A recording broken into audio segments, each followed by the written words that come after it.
truly, that His love for us is so great.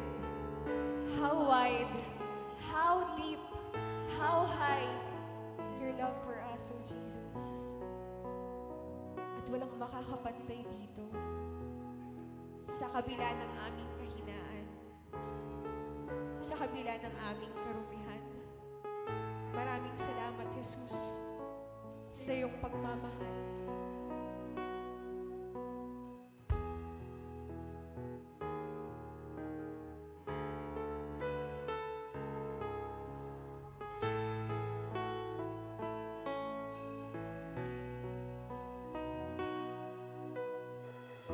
Habang hindi karapat-dapat pagkukunan ng iba at wagas mong pagsinta.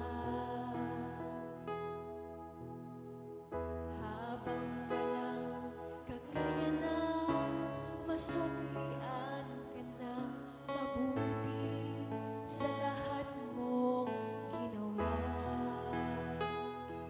Niyakap mo ko sa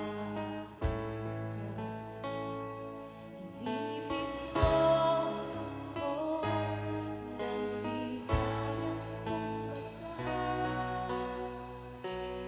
O Diyos ng katarungan,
tinatalakay po natin ang isa sa pinakaimportanting salita, katuruan sa salita ng Diyos. Yun po ang grace. Sabi nila sa isang pagpupulong, tinitingnan nila ang isang question, what makes Christianity distinct from other religions, from other faith in the world? Bakit naiiba ang pananampalatayang Kristiyano? Marami silang isinuggest na possibility. Nung pumasok si C.S. Lewis, ang sabi niya, mayroong isang bagay that makes Christianity na natatangi at naiiba. Ito ay ang grace, ang biyaya ng Panginoon. That makes it different. Sapagkat tinalakay na natin ang katotohanan na bawat isa sa atin ay maliligtas dahil sa biyaya ng Panginoon, hindi dahil sa mabuting gawa. Tayo po ay pinapalakas ng pananampalataya natin sa biyaya ng Panginoon. We are sustained. We are strengthened by grace. At nakita po natin na sa panahon ng ating kahinaan, pinapakita ng Panginoon, my grace is sufficient for you, and my power is made perfect in weakness. Nakita po natin na kung paano ang bawat isa sa atin ay dapat maging gracious sa dealing natin sa bawat isa. And we have seen also kung paano ang Diyos, paano ang Panginoong Yesus ay napaka-gracious niya sa atin pag tayo'y nagkukulang, pag tayo'y bumabagsak, pag tayo'y nagkakamali.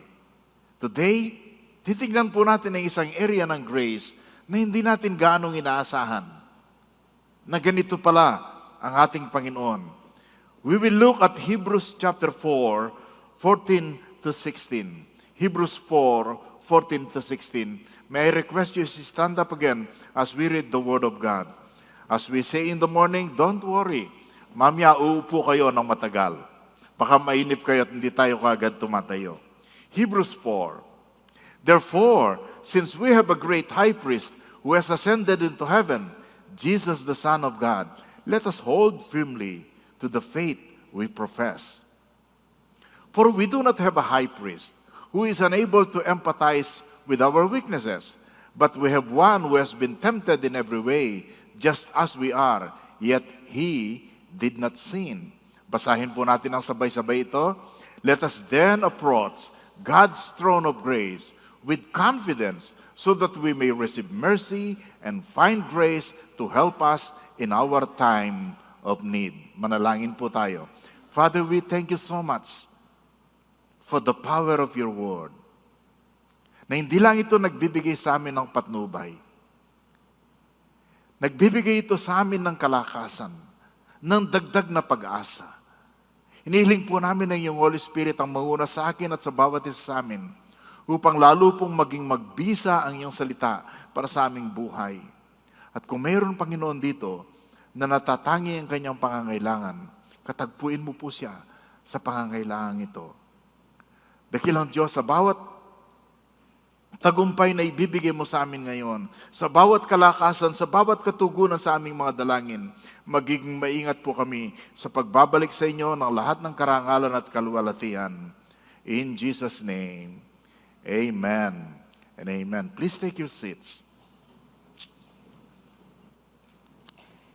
Titingnan po natin dito ang dagdag pang biyaya na inihahandog sa atin ng ating Panginoon. More grace that God is offering to us. Yung isa po ay the grace that empowers us. And secondly, the grace that enriches us. Hindi ko alam kung anong pipiliin nyo rito, pero pareho pong totoo itong nasa Biblia. Pareho pong inihahandog ng Diyos sa ito. Isang biyaya niyang nagpapalakas, nagbibigay kakayahan sa atin. Number one, grace that empower us. Ang sabi po ng verse, let us then approach God's throne of grace with confidence, so that we may receive mercy and find grace to help us in our time of need. Lapit tayo sa trono ng biyaya nang may katatagan para tayo makatanggap ng habag, makasumpong ng biyaya na makakatulong sa atin sa panahon ng pangangailangan. Sino po sa inyo ang madalas ay natatagpuan ninyo ang inyong sarili na mayroong pangangailangan? Taas nga ang kamay. Of course naman. Of course, nauuna na ako dyan. Every day, I find myself in a time of need. Di ba? So grace that empowers us, para makatulong sa atin sa lubos na pagkaunawa ng salita ng Diyos dito, magbibigay ako ng ilang mga katanungan at titingnan natin ang katugunan mula sa mga verses nating binasa. Some questions to help you access the truth or the great gift of God for us. First question, saan tayo pupunta sa panahon ng pangangailangan? Where are we to go in time of need? Sana hindi sa Facebook, Sana hindi sa cellphone. Although magdalas, pag hindi natin alam ang gagawin, tumitingin tayo sa iba't ibang mga bagay. We go to the right place. We go to the right person. Ilang beses kang sa matinding problema at pangangailangan, halos maiiyak ka na. Ilang beses kang nangailangan ng tulong na alam mong hindi maibibigay ng ilang mga tao sa iyo. Ang sabi ng Panginoon, draw near to the throne of grace. Let us approach the throne of grace. Come to the throne of grace. Alam niyo, bihira nating mabasa ito. Kadalasan pag iniisip nating throne, ang iniisip natin ay hari na makapangyarihan. Di ba? A powerful king. A great leader. The emperor of an empire. That's you can read this one. What comes to mind when you envision a throne? A king? A sovereign ruler? Yes. God is the great king of the universe. The eternal ruler, the premier, and president of the cosmos, all wrapped into one. Yun lang pag-iisip mo ng ating Panginoong Diyos, ang hari ng hari, hari ng buong sanglibutan, siya ay premier, siya ay presidenta ng buong universe. Bay, nakaka-encourage na yun para lumapit ka sa Kanya, di ba? Pero dinagdag pa, but the throne is called a throne of grace. A throne of grace. We are not coming to a cosmic welfare agency. Kung makakapasok po kayo dito during regular days, dito sa Victory Mall, makikita nyo ang daming nakapilang mga tao. Papunta po sila sa ating DSW, the branch dito.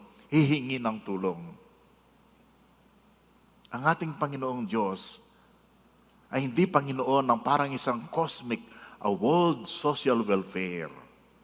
Pero sinasabi po rito, sa magitan ng paglapit natin sa Kanya sa dalangin, tayo'y tumatapak kung saan tumapak ang mga anghel. Kung saan yumuko ang mga anghel. Kung saan sila tumanggap ng biyaya. Sabi po sa ibang translation, let us then fearlessly and confidently, boldly draw near to the throne of grace. Ang trono po ng biyayang ito, yun po, trono ng biyaya. Trono na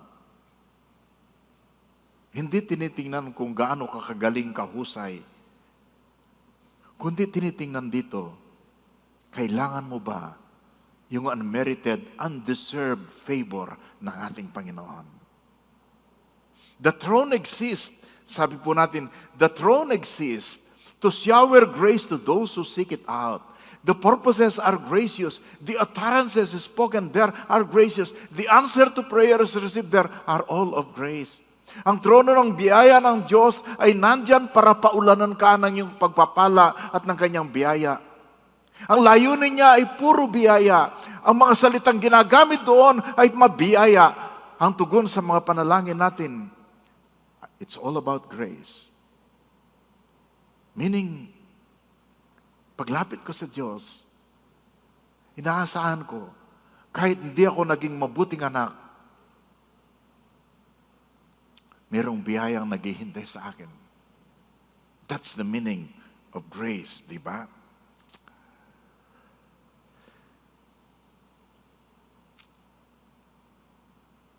Ito po yung ticket mo. Ito po yung privilege na may ticket kang lumapit sa trono ng ating Panginoon. Nung kami po ay nasa Thailand, ang gusto namin sanang lapitan, napuntahan, yung palasyo ng hari.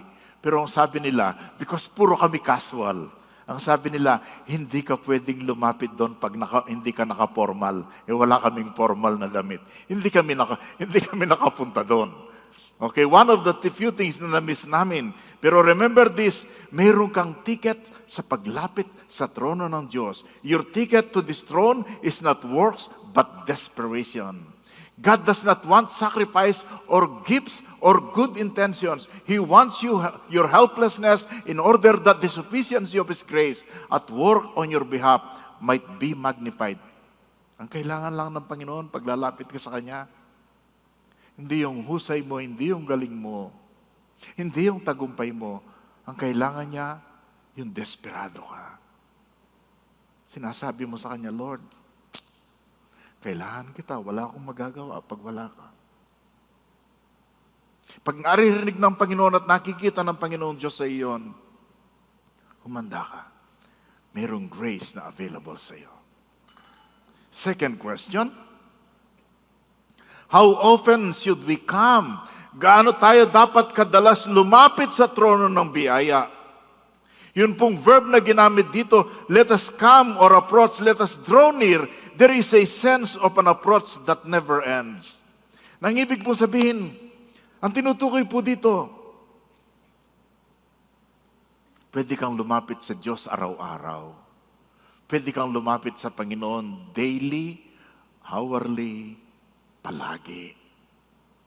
Okay? Hindi lang every Sunday.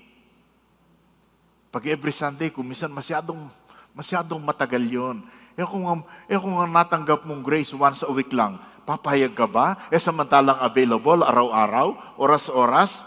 Di ba? We are constantly to come near to God. There is never a time when it is inappropriate. There is never a time when He is not available to you. There is never a circumstance that makes approaching the throne of grace a bad idea. Every day, every hour is a good idea, is an appropriate time na pwede kang lumapit sa Panginoon. Palakpakan nga natin ang Panginoon, kapatid. Lapit ka sa trono ng habag at biyaya, kahit walang appointment, kahit walang reservation, kahit hindi ready ang iyong katawan. Alam mo, pag mag-a-apply ka ng passport, kailangan mo pa ng appointment. Di ba? At kuminsan ang tagal. Pag mag-a-apply ka ng visa, 2, 3 buwan, 4 na buwan, bago ka ma-entertain. Pero kay Lord, hindi kailangan ng appointment, hindi kailangan ng reservation. Alam po ba niyo sa mga bangko, tanongin niyo yung mga taga-bangko natin, pag mag-withdraw ka ng malaki-laki, especially dollars, kailangan mo ng reservation. Tama ba yan po siya? Kailangan mo ng reservation. Ba't hindi mo sinabi? Mag-withdraw ka pala ng ganong kalaki. Alam mo, kung minsan, $2,000 lang aming withdraw, kailangan pa mag-reserve. Kay Lord, hindi na kailangan ng reservation. Hindi ka nila kailangan tumawag. Hindi katulad ng maraming restaurant, tulad ng Jollibee, ng McDonald's, ng KFC. Okay, hindi nga kailangan ng reservation. Pero pagdating mo doon, pila naman. Kay Lord, hindi ka na pumipila. Kanina nalangin ng mga leaders namin, sabay-sabay. Pero alam mo, lahat yun, dinig ni Lord individually and personally. Anytime, any day, any hour. Di tulad sa Old Testament, annually lang, minsan lang isang taon ang pagpasok ng high priest. Pero sa atin, today, anytime, anywhere. And not only that you are invited to come to the throne of grace, you are commanded to come, to draw near to God anytime. O kumusta? Lumalapit ba kayo sa trono ng biyaya? O baka naman hindi nyo kailangan. Baka naman masagana ang buhay mo. Sige, kung akong cell leader mo, ipagpipray ko na maghirap ka para talagang lumapit ka kay Lord. Biro lang po yun, okay? Don't quote me on that, all right? Please. Third question, how should we approach God? Paano ba tayo lalapit kay God? Meron bang specific protocol?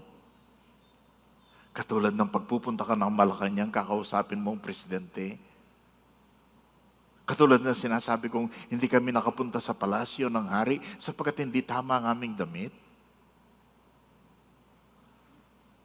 Let us then fearlessly, walang takot, confidently panatag, boldly may lakas ng loob na lumapit sa trono ng biyaya.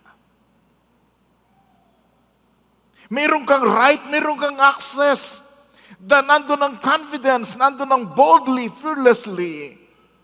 Bakit ganon? Sapagkat ang nilalapitan mo ay ang mga nasa langit. Sapagkat ang nilalapitan mo ay ang Panginoong Jesucristo na namatay para sa iyo. Isang author, kinumpir niya yung buhay natin bilang mga tao at anak ng Diyos sa buhay ng mga ibon na mumurahin na maliliit. Ang mga ibon po hindi nilikha sa wangis ng Diyos. Ang mga ibon hindi naghihintay sa second coming at sa rapture. Di ba? Ang mga ibon, pinapakain niya ng ating Panginoon kahit anong oras. Pag namatayan, wala na po yan. Hindi na yan magkakaroon ng resurrection. And yet, ang daing ng mga ibon kanyang pinapakinggan. Lalong-lalo na yung daing ng kanyang mga anak na iniligtas, na naglilingkod para sa kanya. Amen? Gustong-gusto niyang lumapit ka. Gusto kanyang pakinggan. Ikaw, halimbawa, meron kang ibon na maliit at pagkatapos meron kang baby. Umiyak ang ibon, umiyak ang baby. Sinong lalapitan mo? Alangan namang ibon. Lalong-lalo ng ating Diyos, di ba? Ang daing ng kanyang mga anak, ang paglapit natin, ang pag-iyak natin sa Diyos ay kanyang pinapakinggan. The raven is only a bird, but you are a child of God. At binigyan kanya ng access or free pass. Alam mo isang pangarap ko? Sa lahat sana ng big event, ng Hillsong at saka ng ibang big time singers, ay magkaroon ako ng free pass sa arena, sa Araneta Coliseum. Di bali na yung Cuneta Astrodome, di ba?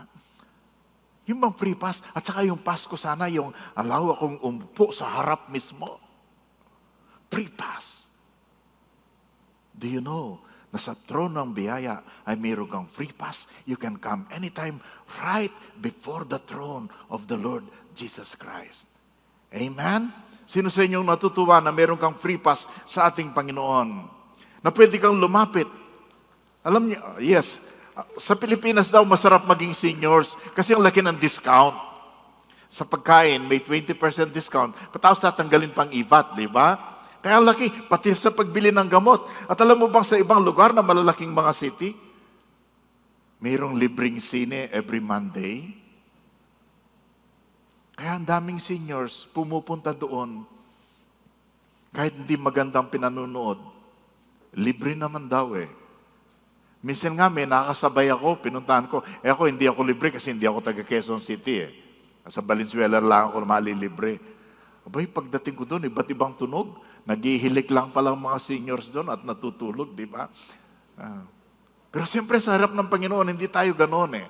We have a free pass, we have a free access. You can come to the Lord, hindi lang pag Monday, kundi every day, every hour, the child of God can come to the presence of God at pwede siyang lumapit at humingi ng biyaya sa ating Panginoon. Palakpakan po natin ang ating Diyos. What would you expect to find at the throne of grace?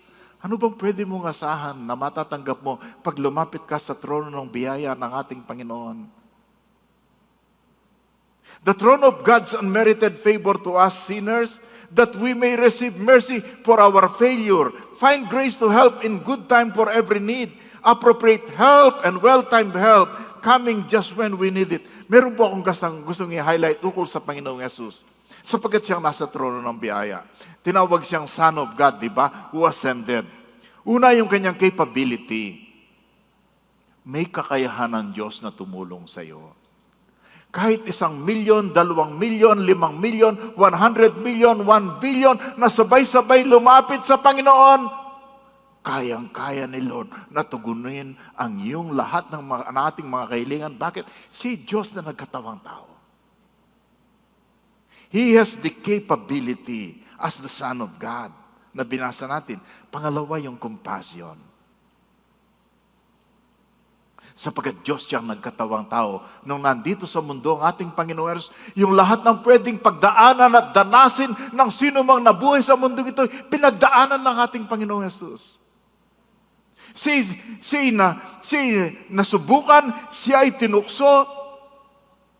For we do not have a high priest who is unable to understand and sympathize and have shared feeling with our weaknesses and infirmities and liability to the assaults of temptation, but one who has been tempted in every respect as we are, yet without sinning. What do you find paglapit mo sa Panginoon? Grace and mercy and love. Lalapit ka doon na punong-puno, mabibigyan ka ng energy, mabibigyan ka ng kalakasan. Alam niyo,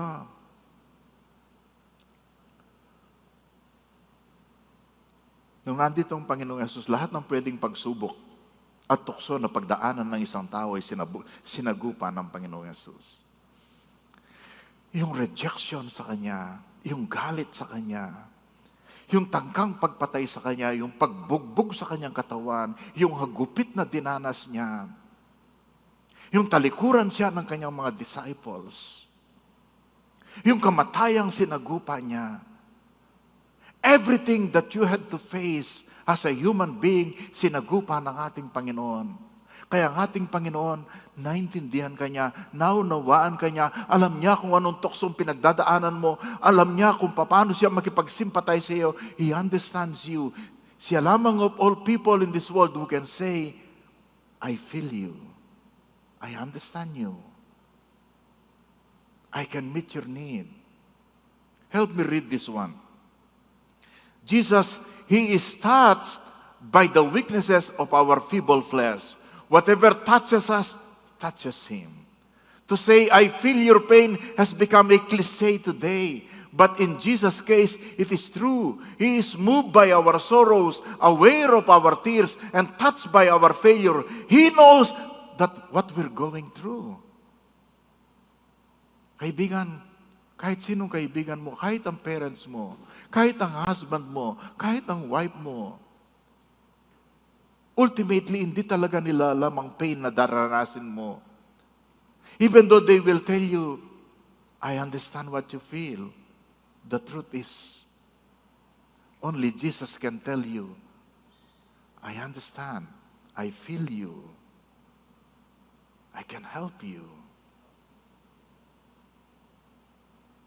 He has the capacity and the compassion to do it.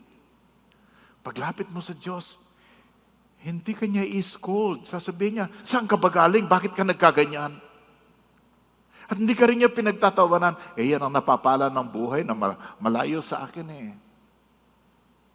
Magulo ka, kaya ka ganyan. No, paglapit mo sa trunong ng biyaya, ang matatanggap mo ay kalakasan, pagpapala, pangunawa ng ating Panginoon. Because grace is power, grace is energy, grace is God at work in us to change us. Kung kailangan mo ng lakas, kung kailangan mo ng energy, kung kailangan mo ng malakas na pagkilos ng Diyos sa iyong buhay, kaibigan, kapatid, lapit ka sa trono ng biyaya. Don't bring with you anything other than your need of Christ. Come empty and needy with an open hand, an open heart, and let God fill you with grace and mercy to help you in your hour of need. Basta lapit ka sa Panginoon. Ang problema kasi sa maraming tao, ang sabi ni Lord, lumapit ka. Yung iba naman, pag may problema, lumalayo. Sabihin mo sa katabi mo, lapit tayo kay Lord. Huwag tayong lumayo. May alam ba kayong ganon? Ang imbitasyon ng Panginoon, come to me, draw near to me. Ang ginagawa ng ibang Kristiyano pag may problema, lumalayo. ayun, hindi tuloy nakakatanggap ng biyaya, di ba? Second, grace na pag-uusapan natin. Grace that enriches. Oh, by the way, pwede mong sabihin, pwede mong pagmalaki, sapagkat meron kang access sa trono ng biyaya, kilala ka ng Panginoon, mahal ka ng Panginoon, pwede kang tumanggap ng biyaya kahit anong oras, pwede mong sabihin sa ibang tao, pwede mong sabihin ka sa tabi mo, malakas tayo sa nasa taas. Di ba? You not only have friends in high places, you have the friend in the very high places, and that is the Lord Jesus Christ. So wag kang mangiming lumapit sa Kanya. Okay, grace that enriches. Biyayang nagpapayaman. Sabihin mo sa katabi mo, mukhang gusto ko to ha. Kasi nagpapayaman, enriching, di ba? Tingnan natin kung magugustuhan mo talaga. I hope magustuhan mo. 2 Corinthians 8. For you know the grace of our Lord Jesus Christ. Help me read this one. Let's read. For you know the grace of our Lord Jesus Christ.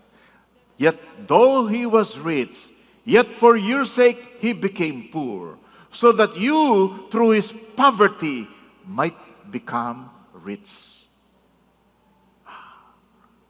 Sapagkat alam natin ang biyaya ng ating Panginoong Jesucristo. Bagamat siya'y napakayaman, sinasamba sa kalangitan, lumalakad sa puro lantay na ginto na highway. He owns the universe. He was so rich. Pero para sa iyo, siya'y nagpakadukha upang sa kanyang pagiging dukha, mapayaman kanya.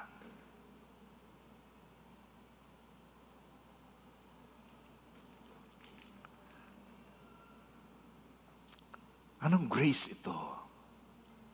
What is this grace that many don't even consider as grace? Ito ang iniisip kong baka hindi mo magustuhan eh. Yung sample ng pagbibigay ng Panginoong Yesus sa kanyang sarili ay pwedeng i-consider din ng pagbibigay ng ating mga resources. Kasi yun ang konteksto ng 2 Corinthians 8. It is the grace of giving. Ang biyaya ng pagkakaloob. Yun ang ginawa ng ating Panginoong Yesus. Yun ang karakter ni God. For God so loved the world that He gave. You see? So the grace of giving. Sa 2 Corinthians 8, ang tinutukoy dito yung halimbawa ng mga Christians sa Macedonian churches. Tingnan po natin. And now, brothers and sisters, we want you to know about the grace that God has given the Macedonian churches. Ano yung grace ng Macedonian churches na binigay ni God?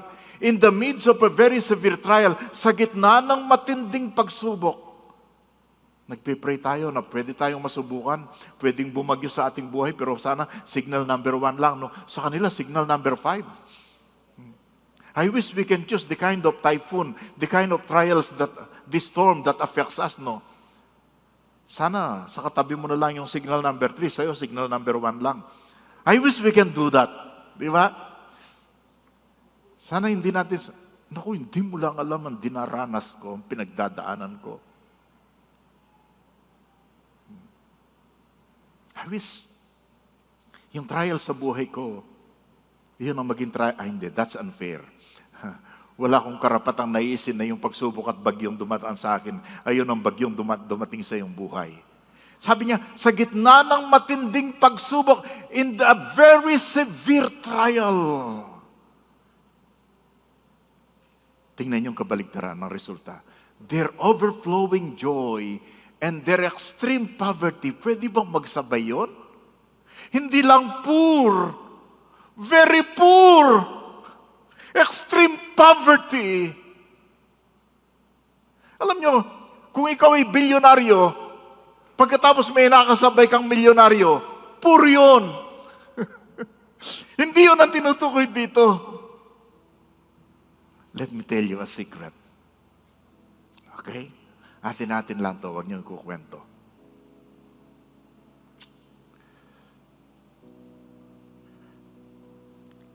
For many years, ang tingin ni Timothy, hindi kami poor. Nakatira kami dito, doon, di ba? And then isang araw, pinuntahan namin yung bahay ng aking kapatid sa Angeles.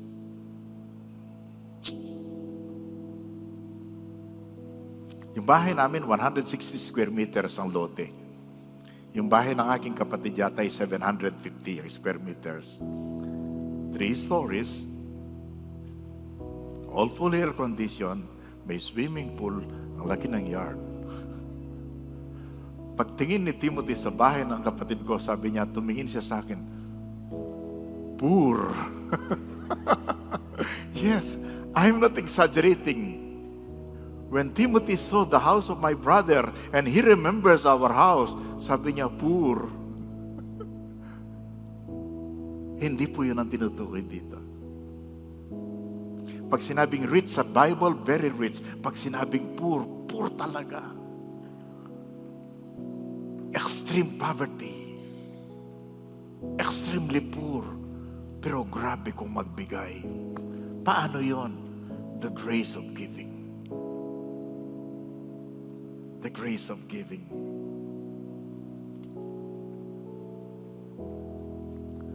What is the result of this grace of giving? Generous, sacrificial, and supernatural giving. What is the grace of our Lord Jesus Christ? Ulitin po natin yung verse. For you know the grace of our Lord Jesus Christ, that though He was super rich,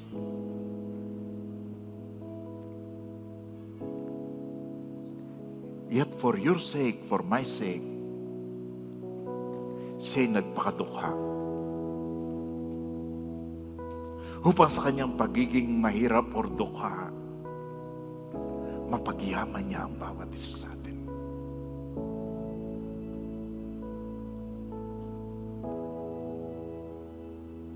It is the grace of God making Himself poor so that He can make us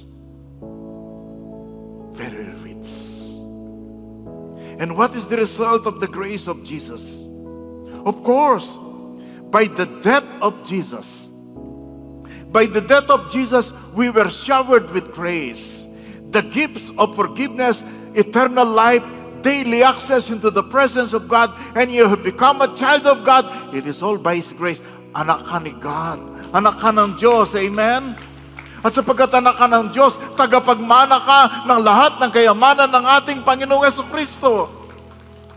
Hindi lang yon, yung spiritual graces na natanggap mo, pinatawad ka sa lahat ng iyong kasalanan, meron kang buhay na walang hanggan, sigurado sa iyong langit, itinuring kang matuwid ng ating Panginoon, liban sa pagiging anak ng Diyos. Every resource of heaven is available to you. You are so rich. Can you imagine how rich we are? And that is the grace of the Lord Jesus Christ. Ito pong primary teaching ng salita ng Diyos. In order that by His poverty you might become enriched, abundantly supplied. Ako, gusto ko yung amplified version. That you might become enriched or abundantly supplied. Pero bakit ko sinasabing may kinalaman ito, hindi lang sa spiritual needs natin, kundi may kinalaman ito sa material blessing? Kasi nga, ginamit na sample ng mga Macedonian churches. Sobrang hirap. Pero bakit nagbigay pa rin sila? Sobra pa sa kanilang makakaya ang kanilang ibinibigay, di ba? They were overflowing with generosity. Pur na pur sila. Pero pagdating sa verse 3, sabi, for I testify they gave as much as they were able. Alam niyo mga kapatid, hindi naman hinihingi ni Lord na ibigay mo ang wala sa iyo eh. Yung kaya mo. Pero ito, grabing grace of giving nila, lampas pa sa kanilang makakaya. Di ba? Even beyond their ability. Entirely on their own. In other words, hindi na sila kailangan bugbugin at pukpukin sa mensahe at itulak. Magbigay ka naman. At hindi na sila kailangan pilitin, mahabag ka man sa gawain ng Panginoon. Hindi pagbibigay yun eh. Entirely on their own. Volunteer sila. they urgently pleaded. Sila pa nga nakiusap kay Apostol Pablo. Sabi niya, Paul, bigyan mo naman kami ng pagkakataong makatulong. Tanggapin mo ang aming offering. Ang sarap ng ganun, ano? Na magsasabi, maraming tumutulong. Kailangan may part kami dyan. Tutulong din kami. Entirely on their own. They urgently pleaded with us for the privilege of sharing in the service to the Lord's people. That is the grace of giving. So may dalawang pakiusap sa inyo. Pwedeng tumayo tayo as we listen to this appeal.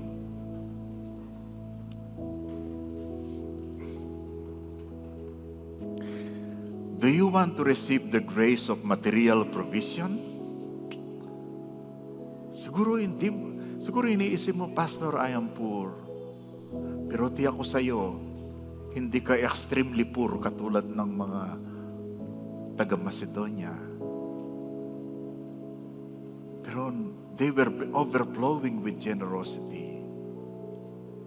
If you want to receive the grace of material provision, tatlong bagay. Give generously, give cheerfully, give sacrificially.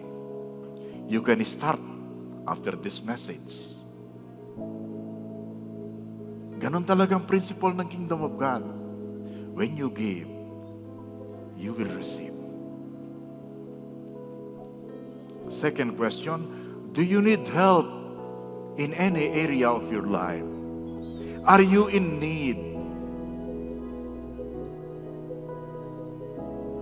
Come to the throne of grace boldly, confidently. Sa buong lakas ng iyong loob, ng pagtitiwala at kapanatagan, lapit ka sa trono ng biyaya. Anytime, any place, any day, Jesus is commanding you and inviting you. Come to the throne. I want to bless you. I want to shower you with grace and mercy. I want to help you in your time of need. Tayo po'y manalangin. Father, we pray na mapakinggan namin ang iyong utos at ang inyong paanyaya. We will come to you. Hindi po kami lalayo, kundi kami lalapit. Salamat kahit anong oras, hindi namin kailangan ng appointment sa iyo. Kahit anong aming pangangailangan, we will receive grace and mercy in our time of need. Lord, help us to make it a habit na pag may problema, kahit anong pangangailangan, lalapit kami sa inyo. Assure our hearts and everyone here that we will receive grace and mercy. And Lord, for some of us na nag-i-struggle sa kanilang pera, sa kanilang pangangailangang material, I'm praying that they will discover it is in giving that we receive. I-bless mo po ang mga salitang ito sa aming mga puso. Sa inyo po ang lahat ng papuri at pasalamat in Jesus' name. Amen. Let's worship the Lord.